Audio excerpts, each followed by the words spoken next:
Assalamualaikum warahmatullahi wabarakatuh. Saya Anissa Nurfitriani dengan NIM 1112231002 dari Prodi S1 Akuntansi. Di sini saya akan menjelaskan salah satu materi dari mata kuliah Statistik Bisnis.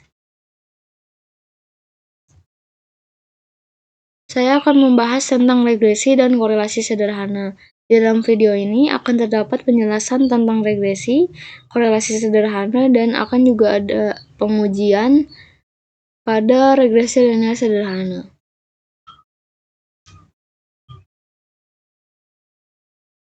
Regresi adalah metode analisis untuk menentukan hubungan sebab akibat antar variabel. Analisis regresi digunakan untuk melakukan prediksi atau ramalan. Ada dua bentuk regresi, yaitu regresi sederhana dan regresi berganda. Bisa dikatakan regresi sederhana karena hanya ada satu variabel bebas yang mempengaruhi variabel terikat. Dan jika ada lebih dari satu variabel bebas yang mempengaruhi variabel terikat, maka akan disebut regresi berganda.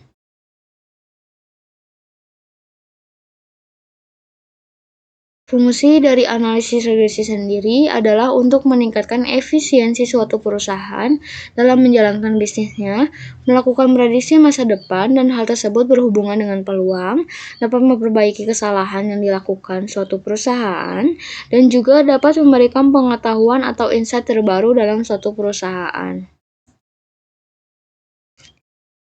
Manfaat regresi adalah dapat meramalkan pengaruh variabel prediktor terhadap variabel kriterium, dapat membuktikan ada atau tidaknya hubungan fungsional antara variabel bebas dengan variabel terikat, dapat membuat estimasi rata-rata dan nilai variabel, dapat menguji hipotesis karakteristik dependensi suatu variabel, dan juga dapat mengoptimalisasi proses bisnis.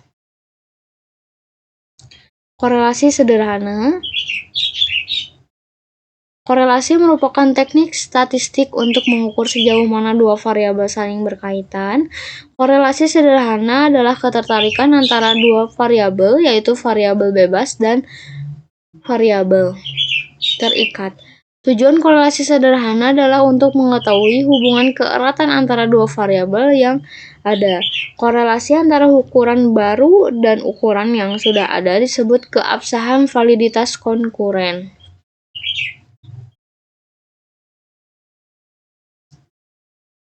Ukuran statistik analisis korelasi disebut koefisien korelasi. Koefisien korelasi bisa menunjukkan sejauh mana pasangan angka untuk kedua variabel. Di sini ada keterangannya, jika koefisien korelasi bernilai positif, maka variabel-variabel berkorelasi positif. Dan jika koefisien korelasi bernilai negatif, maka variabel-variabelnya berkorelasi negatif. Dan jika korelasi bernilai 0, maka variabel tidak menunjukkan korelasi. Jika korelasi bernilai plus 1 atau minus 1, maka variabel menunjukkan korelasi positif atau negatif yang sempurna.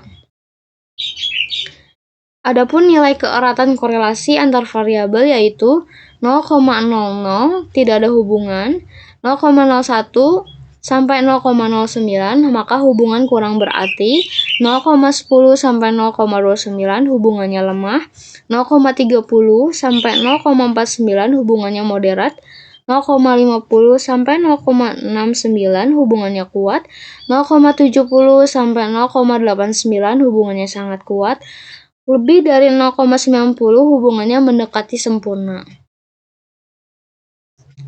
Jenis-jenis koefisien korelasi sebagai berikut. Koefisien korelasi person digunakan untuk mengukur keeratan hubungan antara dua variabel yang datanya berbentuk data interval atau rasio. Koefisien korelasi range-Spearman mengukur keeratan hubungan antara dua variabel yang datanya berbentuk ordinal atau ranking atau bertingkat. Koefisien korelasi rank-Kendall digunakan untuk pasangan variabel X dan Y dalam ketidaksamaan rank, jadi digunakan untuk mengukur ketidaksamaan. Koefisien kontingensi atau bersyarat digunakan untuk data bersifat nominal atau data kualitatif. Nah, kita akan langsung ke dalam pengujiannya. Saya akan melakukan pengujian pada judul skripsi pengaruh pembiayaan modal kerja terhadap pendapatan usaha mikro, kecil, dan menengah pada Koperasi Syariah Mitra Niaga. Kita lihat dulu skripsinya tersebut. Ini untuk skripsinya sendiri, bisa dilihat ini.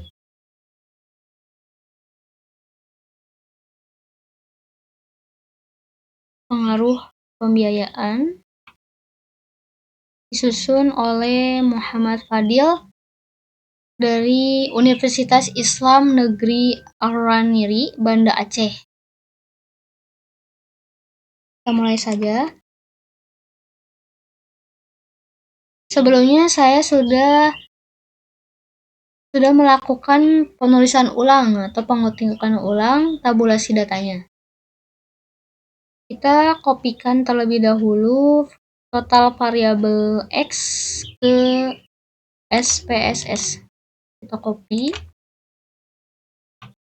masukkan ke sini, kita paste. Sama halnya juga dengan total Y, kita kopikan juga.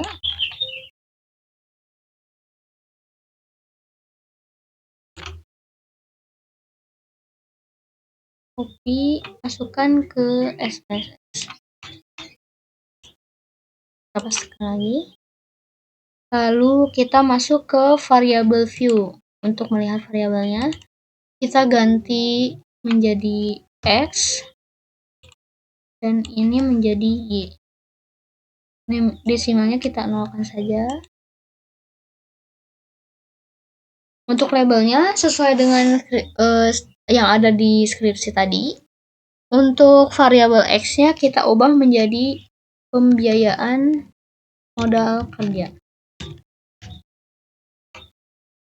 Dan untuk variabel Y-nya kita ubah menjadi pendapatan UMKM.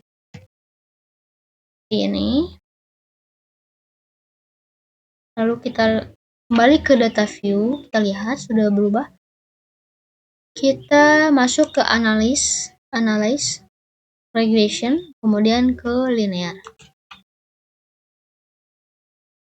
Kita reset terlebih dahulu.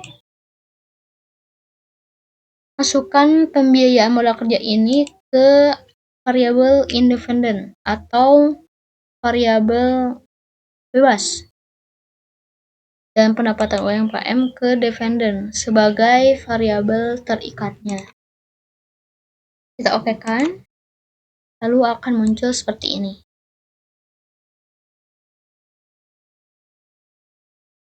Sebelum kita masuk, kita membahas tabel-tabel ini, kita buktikan dulu syarat dari uji regresi nilai sederhana ini, yaitu harus valid dan reliable. Kita buktikan di skripsi ini. Saya tidak melakukan pengujian lagi, saya hanya langsung ke regresinya saja. Namun kita harus melihat dulu apakah data ini valid dan sebagainya. Kita lihat. Di sini sudah dilakukan uji validitas. Sudah ada angka-angkanya juga. Ada penjelasannya di sini. Uji validitas.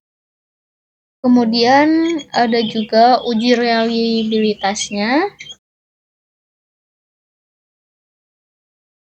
Bisa dilihat di sini.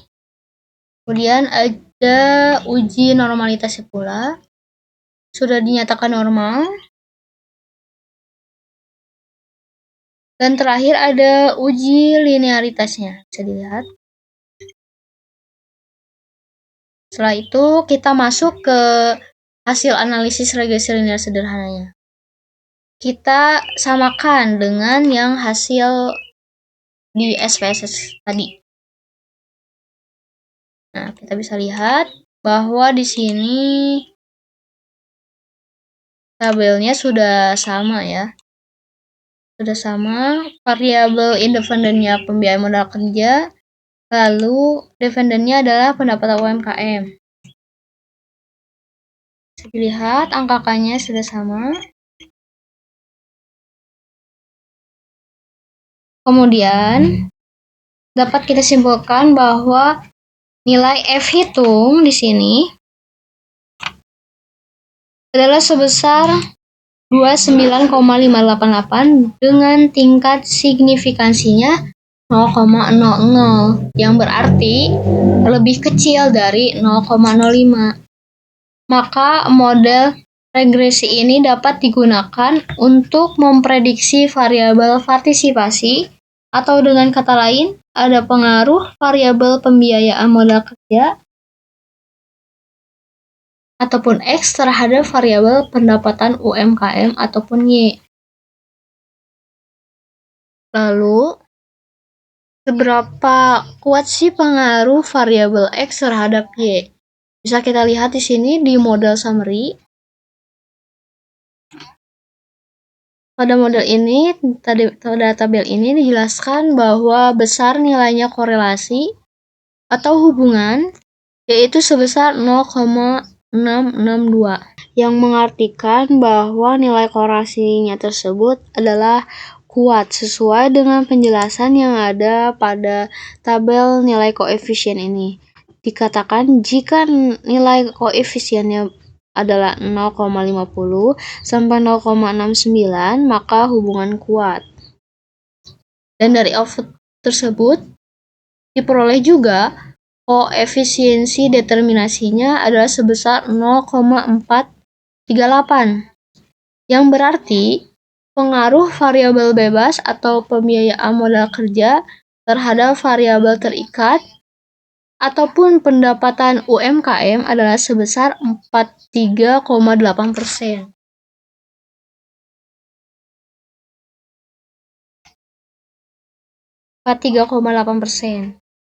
Yang artinya di sini kita tidak akan hanya tahu hubungannya saja, namun kita juga akan tahu bahwa ada nilai pengaruh yang bisa kita dapatkan.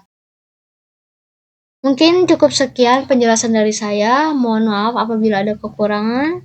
Wassalamualaikum warahmatullahi wabarakatuh.